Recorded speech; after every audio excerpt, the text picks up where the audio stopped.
I canceled every single one of my son's credit cards while he was on his honeymoon in Paris, and I'm about to tell you exactly why he deserved it. My name is Amelia, I'm 77 years old, and 3 months ago I thought I had the perfect family. I was wrong, dead wrong. And if you think you've heard stories about evil daughter-in-laws before, honey, you haven't heard anything yet.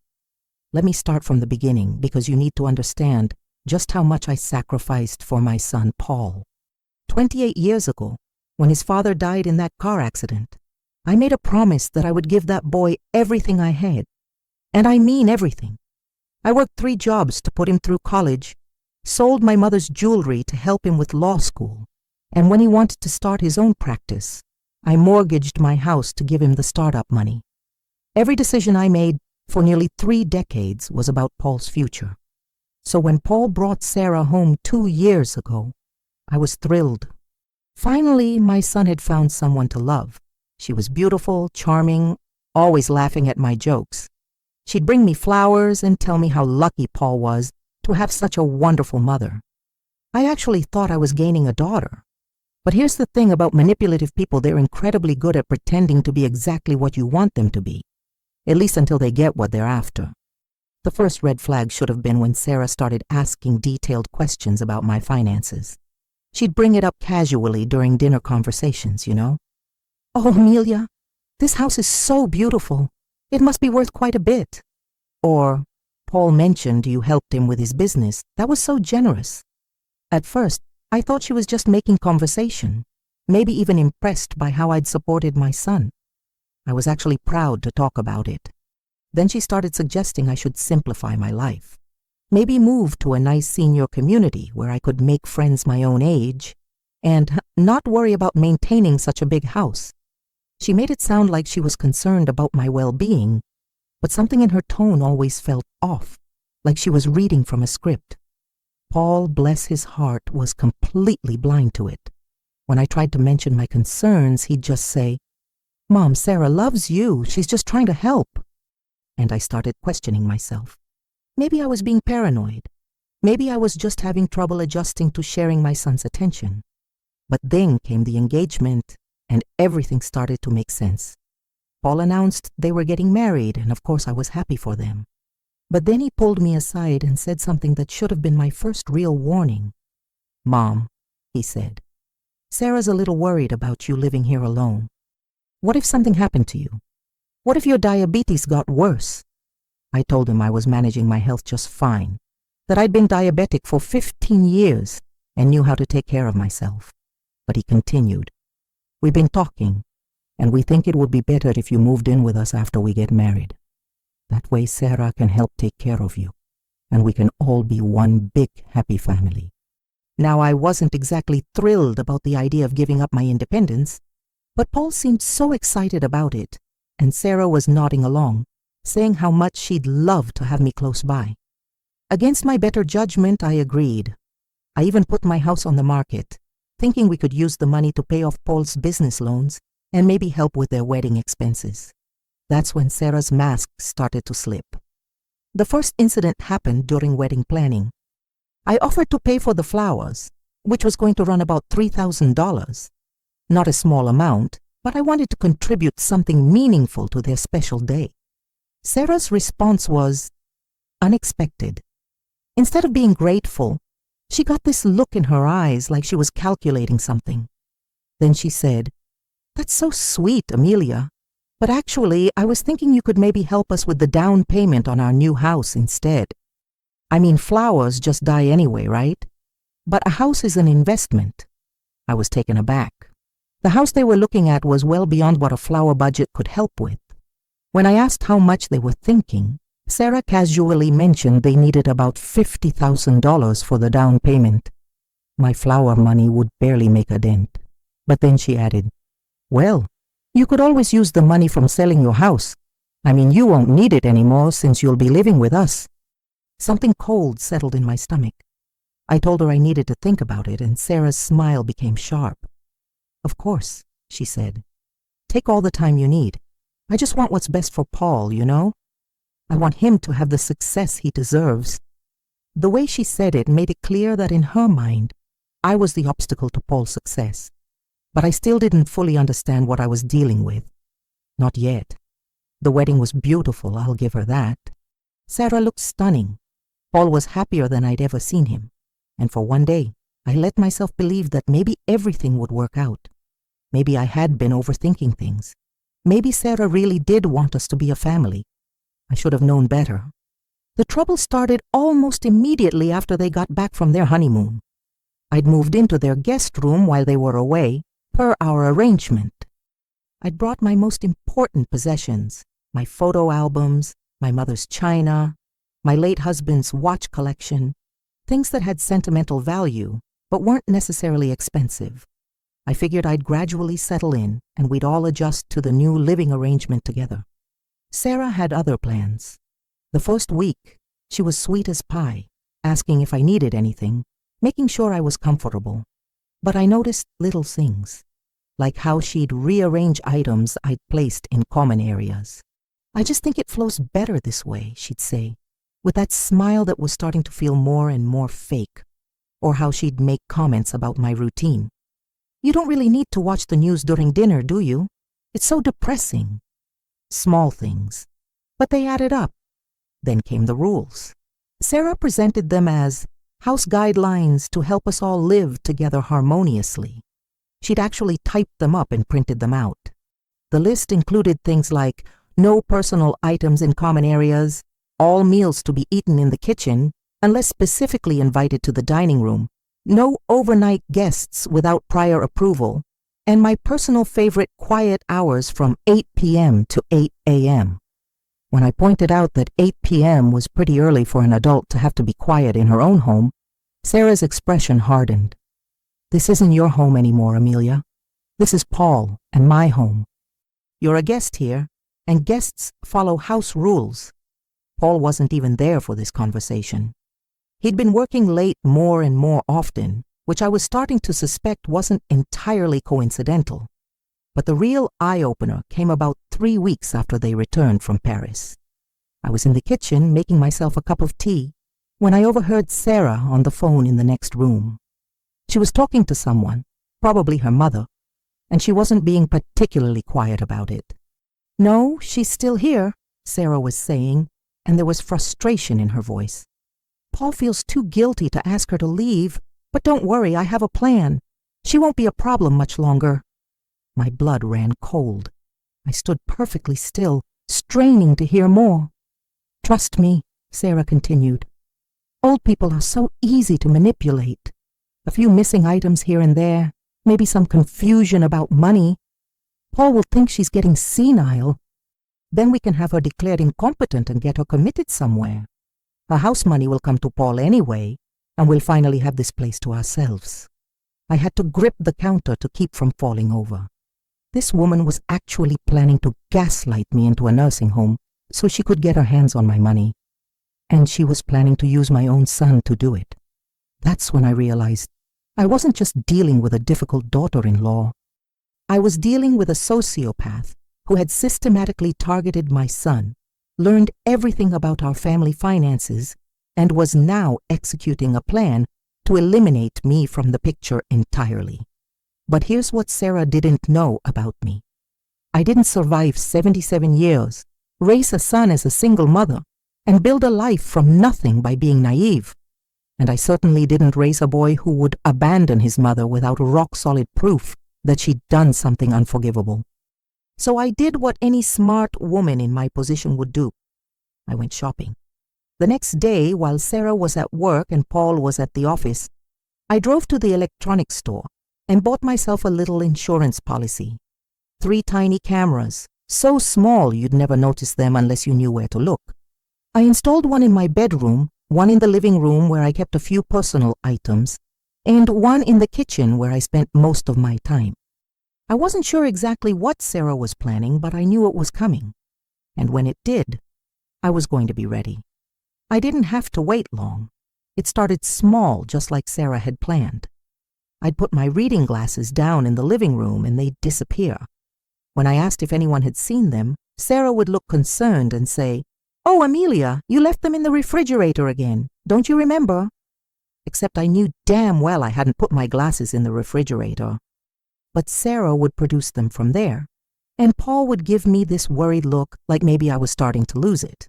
Then it was my medications. I keep my diabetes supplies in a specific place, always have. But suddenly they'd show up in random locations. The bathroom medicine cabinet, the kitchen junk drawer, once even in the garage. Each time, Sarah would be the one to find them, always with that concerned expression and a gentle suggestion that maybe I should see my doctor about my memory. Paul started asking me more frequently how I was feeling, whether I was taking my medications properly, if I thought I might need help managing my daily routine. The seed of doubt was being planted and it was growing. But Sarah made one crucial mistake. She got greedy. One afternoon, I came home from grocery shopping to find Paul and Sarah having a heated discussion in the kitchen. They stopped talking as soon as they saw me, but the tension in the room was thick. Paul looked upset, and Sarah looked satisfied. "What's wrong?" I asked. Paul ran his hands through his hair, which he only did when he was really stressed. "Mom, we need to talk. Sarah found something in your room, and we need to understand what's going on." My heart started pounding, but I kept my voice calm. "What did she find?" Sarah stepped forward, holding a small velvet jewelry box that I recognized immediately. It was my grandmother's ring, the one I'd been planning to give to Paul when he proposed to Sarah. Except I kept that ring in my jewelry box in my bedroom, wrapped in tissue paper. I certainly hadn't left it lying around. "I was cleaning," Sarah said, "and I found this hidden under your mattress, along with this." She held up a wad of cash that looked like about $200. "Paul, I think your mother might be hiding money and valuables because she's confused about where she put them. This could be a sign of dementia." I stared at both items, my mind racing. I knew exactly what had happened. Sarah had gone into my room, taken these items from where I'd properly stored them, and planted them under my mattress to make it look like I was hoarding things in bizarre places. "That's not where I put those," I said firmly. "Someone moved them there." Sarah's expression became sympathetic, but I could see the coldness in her eyes. "Amelia, I understand this must be scary for you. Memory loss is nothing to be ashamed of, but we need to make sure you're getting the help you need." Paul was looking between us, clearly torn. I could see he wanted to believe me, but the evidence was right there in front of him. His wife had found his mother hiding valuables under her mattress like some paranoid old lady losing her mind. "Mom," Paul said gently, "maybe we should schedule an appointment with Dr. Martinez, just to make sure everything's okay." That's when I knew Sarah's plan was working. If I went to that doctor's appointment, she'd probably find a way to make sure I failed whatever cognitive tests they gave me. And once there was medical documentation suggesting I was incompetent, it would be a short road to guardianship, nursing homes, and Sarah getting control of everything I'd worked for. But I had 3 cameras recording everything that happened in this house, and sooner or later, Sarah was going to slip up and reveal her true nature on video. I just had to be patient enough to let her hang herself. "Of course," I said calmly. "Let's make that appointment. I want to put everyone's minds at ease." Sarah's smile was triumphant, but Paul still looked troubled. Good. That meant he wasn't completely convinced yet. There was still time to save my relationship with my son and expose the woman who was trying to destroy our family. That night, I lay in bed staring at the ceiling, knowing that one of my cameras was recording everything. Sarah thought she was so clever, but she had no idea that every move she made was being documented. Every lie, every manipulation, every cruel calculation was being saved to a digital file that would eventually prove exactly what kind of person my son had married. I just had to survive long enough to gather enough evidence.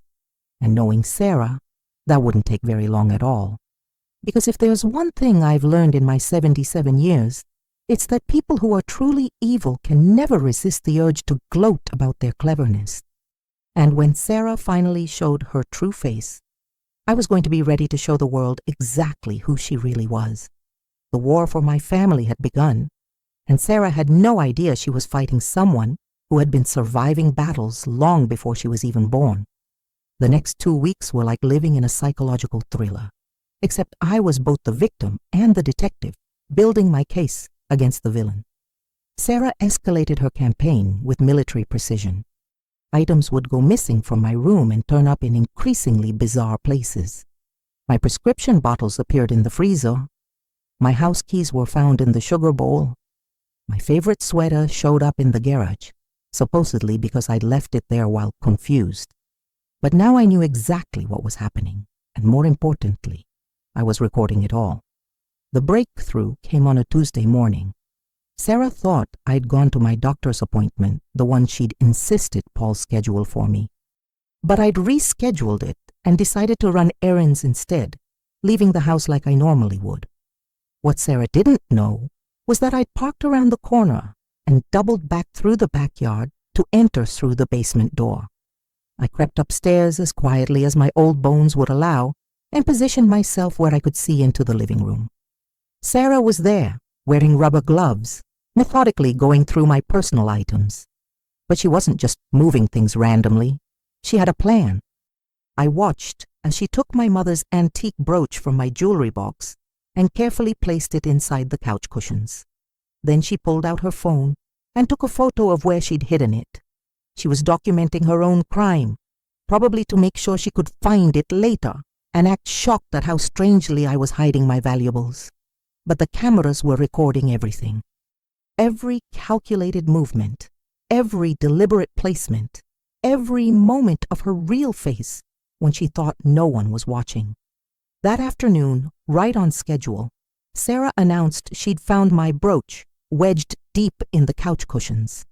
She showed Paul the photo on her phone as proof of where she'd discovered it, explaining that she was documenting these incidents to help the doctor understand my condition. Paul looked devastated. "Mom, do you remember putting it there?" I looked him straight in the eye and said, "No, son, I don't remember putting it there because I didn't put it there." Sarah's mask slipped for just a second.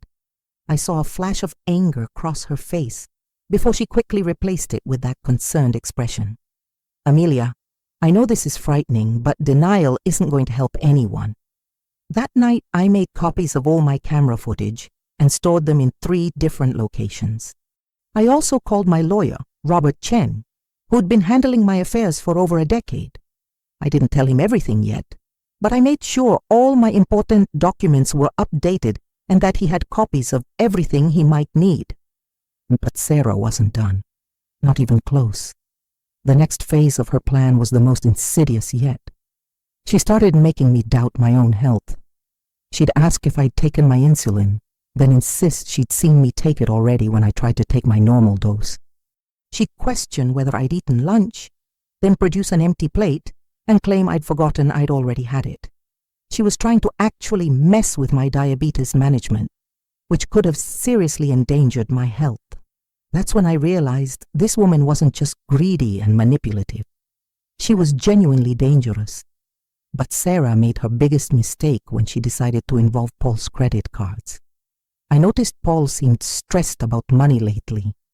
When I asked him about it, he mentioned that their credit card bills had been unusually high, but he figured it was just wedding and honeymoon expenses catching up with them. Sarah always handled their finances, so he didn't look too closely at the details. That's when I started paying attention to Sarah's shopping habits: designer purses, expensive jewelry, high-end electronics that she claimed were gifts from her mother or things she'd been saving up for. But here's the thing about living with someone: you suddenly have a front-row seat to their behavior patterns. Sarah shopped online constantly, usually when Paul was at work, and she always had packages arriving. When Paul asked about them, she'd dismiss them as just some things for the house or returns I need to process. But I was keeping track, and the packages were always from luxury retailers. So I did something that probably wasn't entirely ethical, but desperate times call for desperate measures. When Sarah left her laptop open in the kitchen while she was in the bathroom, I took a quick photo of her screen. She had about 15 shopping websites open, with carts full of expensive items. But what really caught my attention was an email she'd apparently just sent to her sister. The subject line read, Phase 2 almost complete. I didn't have time to read the whole thing, but I caught enough to understand that Sarah had been systematically using Paul's credit cards to buy herself a whole new wardrobe and jewelry collection, all while planning to blame the unusual spending on my supposed mental deterioration. Her plan was to claim that I'd somehow gotten hold of the cards and been making confused purchases online. This woman was not only trying to drive me out of my home and steal my money, she was also stealing from my son and planning to frame me for it. That's when I decided enough was enough. I called Robert Chen and told him everything. I mean everything. The conversation, the planted items, the credit card situation, all of it. Then I sent him copies of all my video evidence. Robert was quiet for a long time after I finished. Then he said, "Amelia, you know I've been practicing law for 30 years, and I've seen some pretty terrible things. But this level of calculated manipulation, this is sociopathic behavior. We need to be very careful about how we handle this." We decided to wait for one more piece of evidence. Robert wanted to catch Sarah in the act of actually using the credit cards, not just planning to use them. He said it would make the case much stronger and would be harder for her to explain away. We didn't have to wait long. 3 days later, I was pretending to nap in my room when I heard Sarah on the phone with what sounded like a jewelry store. She was placing an order for an expensive necklace, confidently rattling off Paul's credit card information from memory. The whole conversation was captured perfectly by my bedroom camera. But then Sarah said something that made my blood freeze. "Yes, I'll need it delivered quickly," she was saying. "I'm having my elderly mother-in-law committed next week, and I want to have something nice to wear to celebrate. I mean, to the facility to help her settle in." She was actually planning a celebration for getting me committed. That's when I knew I wasn't just fighting for my home or my money anymore. I was fighting for my life. Because if Sarah succeeded in having me declared incompetent and committed, who knows what would happen to me? Accidents happen in nursing homes all the time, especially to elderly patients with no one to advocate for them. I called Robert immediately. "We're done waiting," I told him. "I want to end this now." The confrontation happened on a Saturday evening. Paul was home, which was perfect because he needed to see this for himself. I'd invited Robert over for dinner, telling Paul I wanted him to meet my lawyer to discuss some estate planning. Sarah seemed pleased by this, probably thinking it was another sign of my deteriorating mental state. We were all sitting in the living room after dinner when Robert opened his briefcase and pulled out a laptop.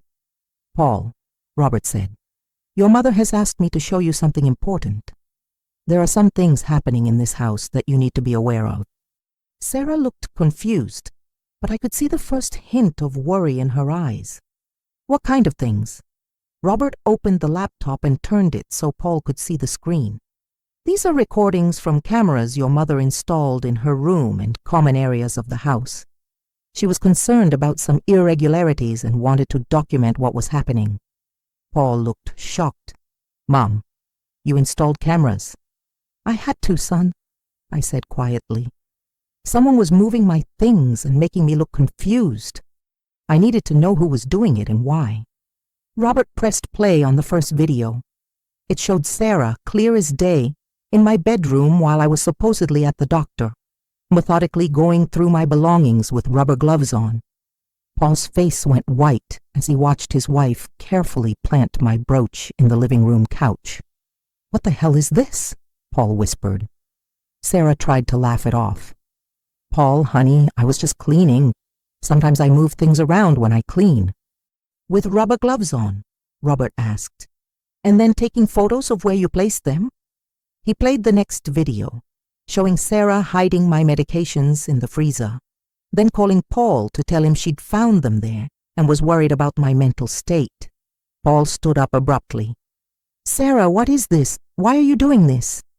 Sarah's mask finally fell completely. Her voice turned cold and sharp. "Because your mother is a selfish old woman who's preventing us from having the life we deserve. Do you have any idea how much money she's sitting on while we're struggling to pay our bills?" "We're not struggling," Paul said, looking confused. "Our finances are fine." Robert pulled out a stack of credit card statements. "Actually, Paul, You might want to look at these. Your credit cards have been used to purchase over $15,000 worth of jewelry, clothing, and electronics in the past month. All items that are currently in Sarah's possession. Paul's face went from white to red. $15,000? Sarah, what the hell? Sarah was trapped and she knew it. But instead of backing down, she doubled down on her attack. You want to know the truth, Paul? Fine. Yes, I've been trying to get your mother out of this house. Yes, I moved some of her things around to make her look confused. And yes, I used your credit cards because I deserve nice things after putting up with living with that old bat. The silence in the room was deafening. Sarah continued, apparently deciding that since she was caught, she might as well go all out. Do you know what it's like having to pretend to care about some old woman's boring stories and health problems? Do you know how hard it is to smile and nod when she talks about her dead husband for the millionth time? I've been planning for months to get her declared incompetent so we could get control of her money and finally have a real life together. Paul just stared at her like he'd never seen her before. You were planning to have my mother committed? To steal her money? It's not stealing, Sarah snapped. It's securing our future. That money should come to you anyway when she dies. I just wanted to speed up the process. Robert quietly closed his laptop. I think we've heard enough. Paul turned to me with tears in his eyes. Mom, I'm so sorry. I had no idea. I thought you might actually be having memory problems. I know, honey, I said, reaching out to squeeze his hand. That's exactly what she wanted you to think. Sarah realized the game was over. Her whole demeanor changed again, and suddenly she was crying, begging, claiming she'd just been stressed and wasn't thinking clearly. But it was too late. We'd all seen and heard exactly who she really was. Paul, she sobbed, you can't believe them. They're ganging up on me. I love you. I love our life together. I just made some mistakes. Paul stood up and walked to the window, staring out at nothing for a long time. When he finally turned around, his voice was calm, but final. Sarah, I want you out of this house. Tonight. Paul, please. Tonight, he repeated. Take whatever you brought with you when you moved in. Everything you bought with my credit card stays here. Robert will be contacting you about criminal charges and restitution. Sarah's tears dried up instantly. You'll regret this, Paul. You're choosing that old woman over your own wife. No, Paul said quietly. I'm choosing my mother over a stranger who lied to me about everything, including who she really was. Sarah left that night, screaming threats and accusations. She tried to take some of the items she'd bought with Paul's credit cards, but Robert had already documented everything. She threatened to sue us, to claim the recordings were illegal, to make our lives miserable. But we had evidence of attempted fraud, elder abuse, and theft. Her threats were empty. Paul spent the next few hours apologizing to me over and over. He felt terrible that he'd doubted me, that he'd been so blind to what Sarah was doing. But I didn't blame him. Sarah was a professional manipulator, and he'd been her primary target long before I became her obstacle. How did you know to install cameras? He asked. I told him about overhearing her phone conversation, about her plan to have me declared incompetent. His face went through a whole range of emotions, shock, anger, a disgust, and finally a kind of resigned sadness. I really loved her, he said quietly. Or at least I loved who I thought she was. I know, honey, and I'm sorry it turned out this way. I know this isn't the life you planned. Paul was quiet for a moment. Then he looked at me with a small smile. Actually, Mom, maybe this is exactly the life I was meant to have. Just you and me, like when I was growing up. We always made a pretty good team. The legal aftermath took several months to sort out. Sarah was charged with credit card fraud, attempted elder abuse, and theft. She eventually pled guilty to reduced charges and had to pay full restitution, plus fines. Paul filed for divorce, which she initially contested, but once her lawyer saw all our evidence, they advised her to accept his terms. Paul kept the house, and I stayed with him. We renovated the guest room to make it more comfortable for me, and I hired a housekeeper to help with the day-to-day maintenance so I wouldn't feel like a burden. Paul insisted I was never a burden, but I wanted to contribute to our household in my own way. 6 months later, we'd settled into a comfortable routine. Paul was working normal hours again, no longer staying late to avoid coming home to tension. I was managing my health better than ever, with Paul's support and encouragement. We had dinner together most nights, watched old movies on weekends, and generally enjoyed each other's company. The funny thing is, I think Paul and I are both happier now than we were when Sarah was here. There's no walking on eggshells, no wondering what mood someone will be in, no calculating how to keep peace in the house. It's just genuine family life, with all its simple pleasures and occasional disagreements that get resolved with honest conversation. Paul started dating again about 8 months later. I was nervous about meeting his new girlfriend, Jennifer, but she turned out to be everything Sarah had pretended to be. She was genuinely kind, interested in getting to know me as a person, and respectful of Paul's relationship with his mother. When Paul told her the whole Sarah story, Jennifer was horrified and made it clear that she'd never expect him to choose between her and his family. A man who loves his mother is probably going to be a good husband, she told me. And a woman who wants to cut him off from his family probably isn't going to be a good wife. Jennifer and I became real friends, not the fake friendship Sarah and I had pretended to have. She asks for my advice sometimes, shares stories about her own family, and treats me like a person, not an obstacle or a burden. Paul proposed to Jennifer a year later, and this time I knew it was right. Not because Jennifer was perfect, but because their relationship was built on honesty and mutual respect. Jennifer had seen Paul at his worst during the divorce proceedings and still chose to be with him.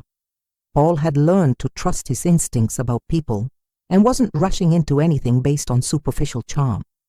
At their wedding, Jennifer made a point of including me in the ceremony. Not in a forced way, but because she genuinely wanted me to feel like part of their new family. During her vows, she promised to love and respect not just Paul, but the people who were important to him. As I watched them dance at their reception, I thought about how different this wedding felt from Paul's first one. There was no undercurrent of calculation, no sense that anyone was performing for an audience, just genuine joy and love. Sarah tried to contact Paul a few times after the divorce was final. She sent letters claiming she'd been in therapy and had changed, asking for another chance. She even showed up at his office once, demanding to talk to him about their future together. But Paul had learned his lesson. He didn't respond to the letters, and when she appeared at his workplace, he had security escort her out and filed a restraining order. The last I heard, Sarah had moved to another state and was engaged to some other poor man. I felt sorry for him, but I'd done my part by making sure her criminal record would show up in any background check. Some people have to learn their lessons the hard way. As for me, I'm doing better than I have in years. My diabetes is well controlled. I have a wonderful relationship with my son and daughter-in-law, and I even have my own little victories to celebrate. I kept one of those cameras I'd installed, the one in the living room. Not because I don't trust Jennifer, but because I'd gotten used to the security of knowing I could prove what happened in my own home if I ever needed to. Paul thought it was funny when I told him. "Mom," he said, "you're like a spy now. Secret Agent Amelia." "Well," I told him, "your generation thinks technology is just for young people. But this old woman learned that sometimes the best defense against manipulation is a good camera and the patience to let people reveal who they really are." Last month, Jennifer and Paul told me they're expecting a baby. I'm going to be a grandmother, and I couldn't be more excited. This child will grow up in a home filled with genuine love and honesty, with parents who know the difference between real family loyalty and manipulative emotional games. And if anyone ever tries to manipulate my grandchild the way Sarah tried to manipulate our family, well, let's just say Grandma Amelia will be ready for them. After all, I've learned that the best way to deal with people who think they're smarter than everyone else is to be patient, gather evidence, and let them hang themselves with their own rope. Sometimes the old ways really are the best ways.